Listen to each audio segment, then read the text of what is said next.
বাংলাদেশ সফরের জন্য সরকারের অনুমোদন চাইবে ভারতীয় ক্রিকেট বোর্ড। এই বিষয়ে নিজেরাই সিদ্ধান্ত নিতে চায় না বিসিসিআই, এমন খবর প্রকাশ করেছে ইন্ডিয়া টুডে। এদিকে ভারতের বাংলাদেশ সফর সফল করতে কাজ করছে পররাষ্ট্র মন্ত্রণালয়, এমনটাই জানিয়েছেন ক্রীড়া প্রতিমন্ত্রী আমিনুল হক।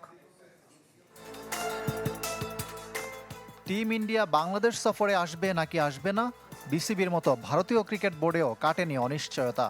এত বড় একটা সিদ্ধান্ত কোনোভাবেই নিজেরা নিতে চায় না বিসিসিআই, তাই খুব শীঘ্রই দ্বারস্থ হবে কেন্দ্রীয় সরকারের। নরেন্দ্র মোদী সরকারের নির্দেশনার উপর নির্ভর করছে বাংলাদেশ সফর। বিসিসিআইয়ের শীর্ষ এক কর্তার বরাতে এমন খবর প্রকাশ করেছে ইন্ডিয়া টুডে।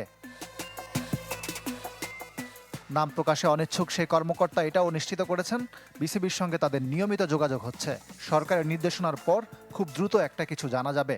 একই ধরনের কথা বলছেন বাংলাদেশ সরকারের ক্রীড়া প্রতিমন্ত্রী আমিনুল হকও।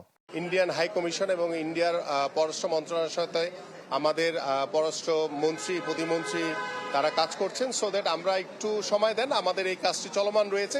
ইনশাল্লাহ আশা করি যে খুব দ্রুত সময়ের ভিতরেই বাংলাদেশ এবং ইন্ডিয়ার যে সিরিজটি সেটি যাতে ঢাকায় যে অনুষ্ঠিত হওয়ার কথা সেটি যাতে হয়, সে বিষয় নিয়ে আমরা পর্যাপ্তভাবে আমরা সেই কার্যক্রম আসলে আমাদের চলমান রয়েছে।